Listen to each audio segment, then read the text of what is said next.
Welcome, all you executives of the elevator, to this special edition of Hangar Talk. Our guest on this episode is our very own Dr. Ray Thompson, current dean of the Western Michigan University College of Aviation. All right. Well, here we are with our fearless leader, the man with the plan, the man in charge, Dr. Ray Thompson. Dr. Ray, thanks for joining us today. You're welcome. Glad to be here. Well, as you know, we're kind of focusing a little bit on first-generation students and what it's like. And you've had a storied career in the aviation industry. You're now the dean of the College of Aviation. So, to start off with, can you share a little bit about your experience as a first-generation student, your career path, how you got from point A to point B, and things like that? Sure. So, as Tom alluded, I'm a first-generation college student. Neither of my parents went to college. Did well in what they did after, high school. My father ended up being the chief inspector at Pullman Standard, making B-29 engines in World War II. And, had no degree, but was a smart guy. So what I learned, though, along the way was I really had no idea what it was going to be like to go to college. So you've had a great career. You're a dean of the college.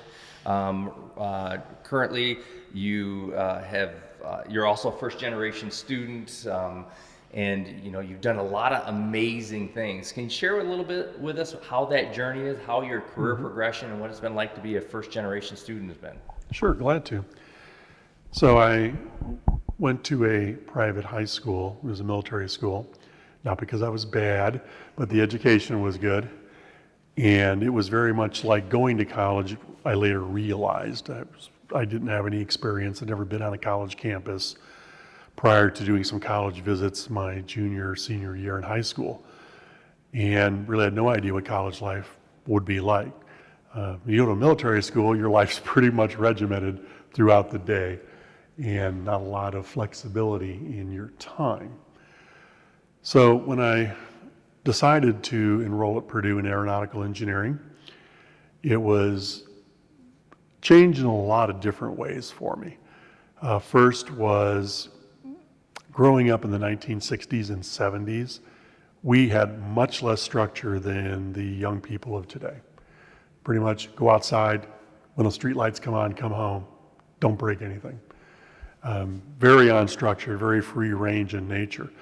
My parents didn't go to visit any colleges with me except one. We went down to, it was a small college south of Indianapolis. My dad took me down there because I didn't have a driver's license at the time, although I had a pilot license and we could have flown there, but we chose to drive for that. And, so I went to Purdue, visited the campus.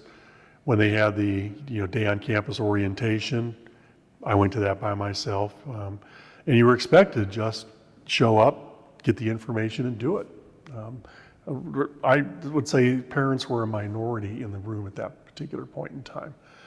So it was a bit of a surprise in a way. When I moved down there my freshman year to live in the residence hall, it was pack your stuff in the car, go.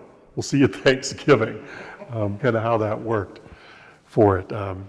So of course, getting there, time is much differently done, as I'm sure all of you, particularly if you're out of high school and with us at this point, your time is much more your own, and you have to make decisions about how you spend that time. I didn't do very well at that my first semester, so by Christmas, I'm on academic probation. Double secret probation too, probably, for all you Animal House fans out there. Yeah, no, it wasn't secret at all, because parents opened your mail routinely, and they always mailed your report card to your home address. And I don't know how it got there before I did, but it did. And of course, I already knew what was in it. And I remember it being a somewhat chilly Christmas that year, and a stern reminder of what you're going to school for. I was fortunate I didn't have to really navigate much in the way of financial aid. I developed a network of friends that we studied together, especially once I transferred from aeronautical engineering to aviation technology, where really I found my home and eventually a career out there. But it was kind of fend for yourself in lots of ways. There were probably numerous resources available that I really had no clue about. And, looking back, I know there were times in the classroom where a couple instructors in particular did things in the way they ran the class, graded papers, things of that nature that were really unacceptable. But I didn't know any better. And again, did I take the time to really read the entire student manual to know how to appeal a grade or make a complaint about a faculty? No, I had not. So first generation can be a struggle, and my encouragement and what I've learned from that experience is ask questions. Someone else is in the same situation as you are, but don't think you have to totally go it alone. And looking back, there was things like, wow, I really could have done that differently if I had simply known more about the situation. But it was a fend for yourself time, and unlike the more structured environment our youth have today. Yeah, and that's great. And the full circle that always comes on, I remember when we first did our first Hangar Talk, you were one of the first guests that we had. I think the first guest, you and our former dean. And I'm very proud of the fact that we went from, I think, 2 viewers, and I think we're now up to 4 viewers. So Sweet. You're part of that journey. 100%. 100%. So maybe after this one we'll get up to 8.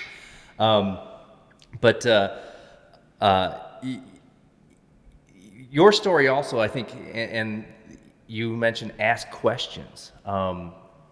Literally, I've worked with you now since 2009, and I think I just found out 6 weeks ago that you're a first generation student. I would have never known because, it is also that kind of, I'm like, wow, Dr. Ray, he's got bachelor's from Purdue, master's, he's a PhD.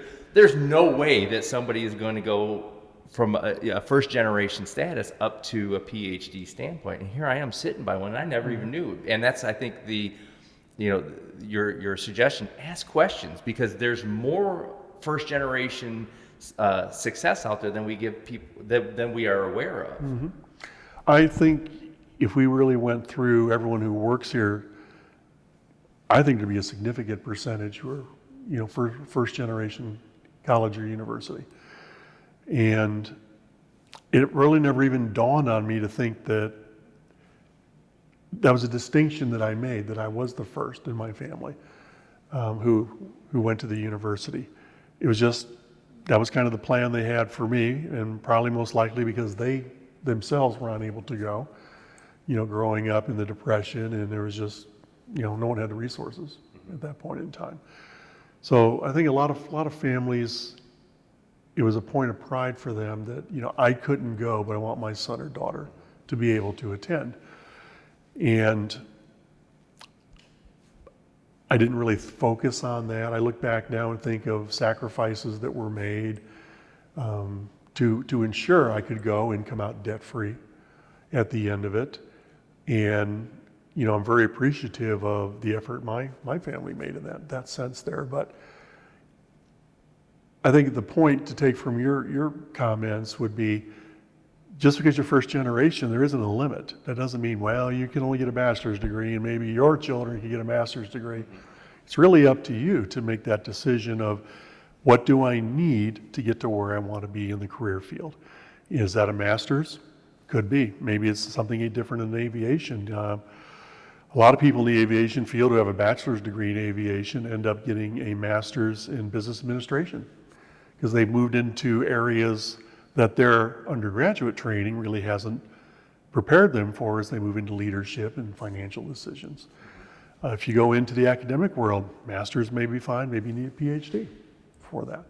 So it's not a limiting factor being a first generation. I fully recognize that it can be harder, particularly generating the resources that it takes, but there's a lot of them out there, and it's worth the extra effort to look for all those scholarships and grants and advantages of federal aid that you're able to put to work to get you to where you want to go.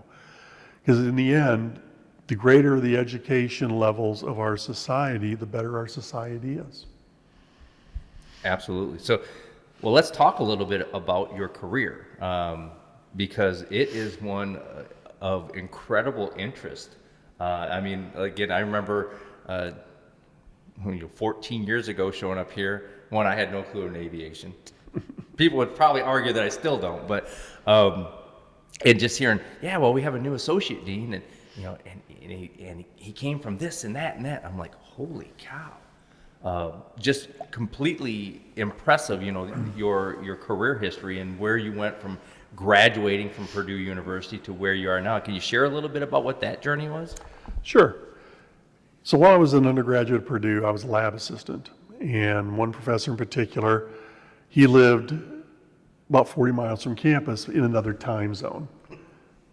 And he was always an hour late to lab because he didn't want to get up quite that early. And so my job was to start the lab and then track him down once he got there, which I could generally do by following the wet drops of coffee. If they were dry, I knew it was, oh, he's 20 minutes have gone by, I got to find the fresh ones, track this guy down.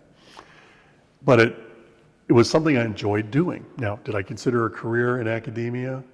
Nah, not at all. I was going to be a pilot, probably my first choice, something technical, second choice, and never even dawned on me to think of teaching as something I wanted to do. But life has a funny way sometimes of presenting you with opportunities, and you have to decide, is that an opportunity I want to explore? I want to step through that door and see what it's like or not. So my first serious job, I'd flight instructed part-time, done a number of things like that, was at Lewis University, and they had what they called the shop, where it was a maintenance operation that was staffed by students, run by professionals, and did actual work for customer aircraft. And it was kind of an extra special thing to be selected to work in this area.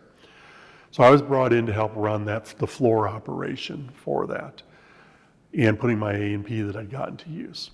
Still thinking about wanting to be a pilot, but the industry at that time it just wasn't built the way it is today. We had no real regional aircraft. You went to a major or you didn't. And I didn't want to take a job overseas, at least at that particular point in time. So at one point then Lewis needed someone to teach a class, a fill-in, and I agreed to do that. And like, wow, this was fun. Kind of enjoyed the prep, working with the students. It was kind of odd in some ways because I was only 3 or 4 years older than they were, and I could produce some awkward moments. But it worked well, and then eventually Purdue had an opening, and I went back down to Purdue and spent 25 years there. And when I finally left, I had been the associate department head, really running the academic parts of the institute of the department and the 3 programs, very similar to what we have here at Western. And thought, okay, I'm probably here for the duration. It was a wonderful place to work, family in the area, things of that nature. And then the headhunters started to call, and I got this phone message from Korn Ferry International, who I haven't heard their name much lately because I listen to NPR and usually is sponsored by Korn Ferry, but they're a headhunter firm. And so this message was, we would like you to talk to you about being the founding dean of Aero and Astro Sciences at Dubai Aerospace Enterprise University. It's like, that's interesting. Yeah, delete. Why would you come after me? I mean, who am I? They were persistent, and one day I answered the phone by mistake, looking at something else, and it's the guy from Korn Ferry. And like, well, okay, you're on the phone. Tell me what you got going on. And so he explains the opportunity, and I have to admit I was intrigued. I always liked travel and exploring other cultures. And it happened at a point in my life where kids were growing and out of the house, didn't have any pets at the particular time, and if you were going to do it, that was like the least encumbered time of your life to go do something like that. And finally, I was intrigued enough that I interviewed and took the job pending you need to fly me out there to have a look around and see if that's where I want to be.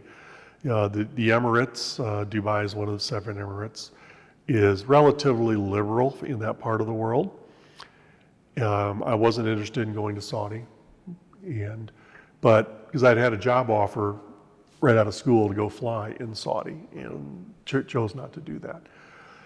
So I spent basically 2 years in the Emirates, first at Dubai and then second in Abu Dhabi at a second university there. And it was a wonderful experience. Didn't end quite as I had anticipated. The first institution was closed during the Great Recession, and then I took a job at the second institution while looking for a job back stateside. But I enjoyed the people, were lovely over there. It's great to travel from to all parts of the Middle East and Europe, down to Africa. So it was a wonderful opportunity, and I was able to then land the job here as Associate Dean at Western. And at this point, I do think I'm in for the duration. But you never know. We hope. We hope. But every one of those points, there was a conscious decision to be made of, well, do you resign? I was too young to retire from Purdue. I had enough time there. Do I resign, give up being a tenured professor, and go to a startup in a foreign country? Hello, what are you thinking there?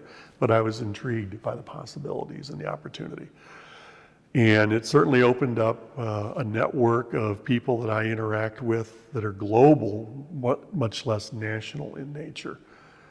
And I still have colleagues I keep in touch with both in Spain, India, in the Emirates themselves.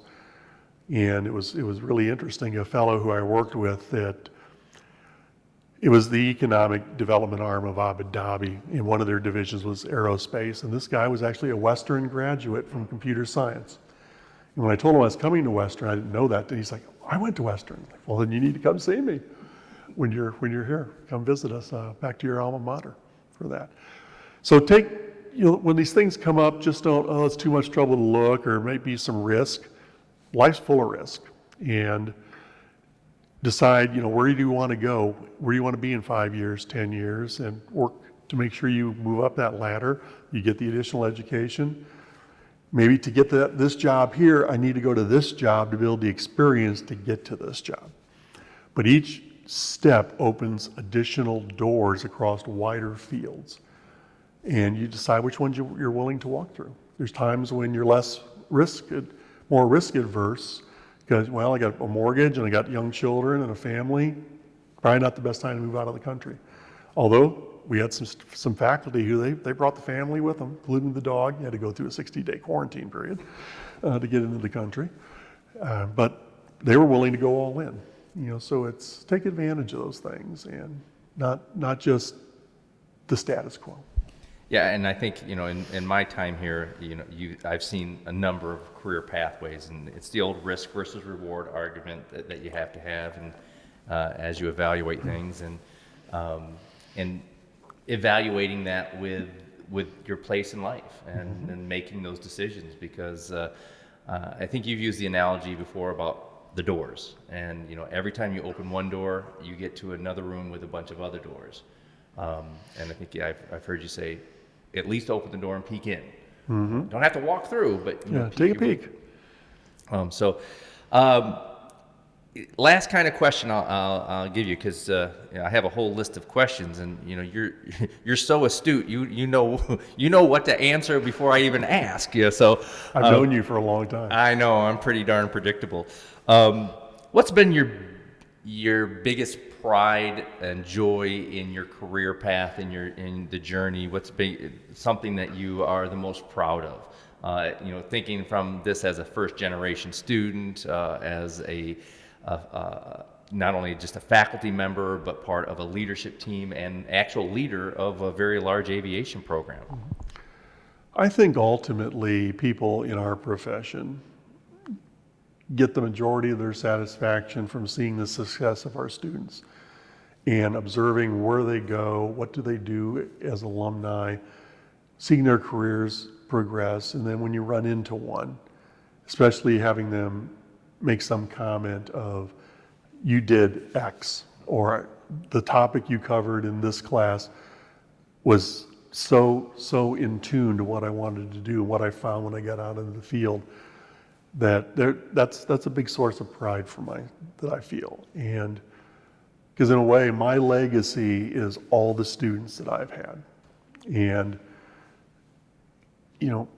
what better legacy is that? Because they're going to leave a legacy of their own on people that they work with and interact with in the aviation industry.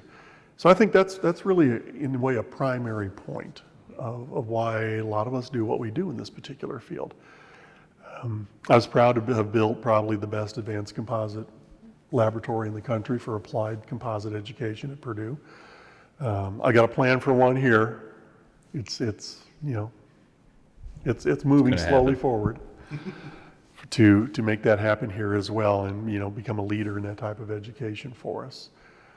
And I think those are really the standouts. There are things that I probably could have done better. And one of them, I'll tell you, is if any of you are thinking of not going to graduation, walk across the stage, change your minds and do that for your family. I did not walk for my bachelor's degree because it was a December graduation, and at that time they didn't have a ceremony. It was come back in May, and I was like, you've already mailed it to me. What do I need to go back for? And I didn't do it for my master's degree. And I later realized I was probably being a little selfish there. And both my parents, apparently we're not moving enough. Yeah, hold on a second. Lights, camera, action. Man, you're like a wizard. You just wave your arms and the lights come on. Yeah, every now and then something happens that is in my favor. Yeah. But both my parents would have been alive to see me walk my master's and my bachelor's degree. I did promise my mother I would walk across the stage for my doctorate, which I did. Unfortunately, it was 6 years after she'd passed away, and she never got to see that. So also think about some of those things too. It's part of the process, and don't just, I'm going to blow it off. It's not that important to me, and it may not be to you, but it probably is to someone in your family, particularly as a first-generation student. They're putting a lot on your shoulders. They're looking to you as like you're the next level that we're trying to attain in our family, and let them participate. Share the success. I think share the success. That's a great way to end it. So, Dr. Ray, thank you very, very much for joining us. I'm very, very proud to be working for you. You're a great leader, and you're a tremendous asset to the College of Aviation. We're very fortunate to have you. So thanks again for joining us. Well, you're welcome. And again, I appreciate the opportunity. And let's see if we can get up to 10 viewers. Ooh, 10. Throw down, get 10. All right, thanks. Thanks. So that concludes this episode of Hangar Talk. I want to thank all of you for joining us, and also a very special thanks to Dr. Ray Thompson for joining us and sharing some insights about his time as a first-generation student and his journey as a professional in the aviation industry. So until next time, keep your eyes in the sky, and we'll see you around.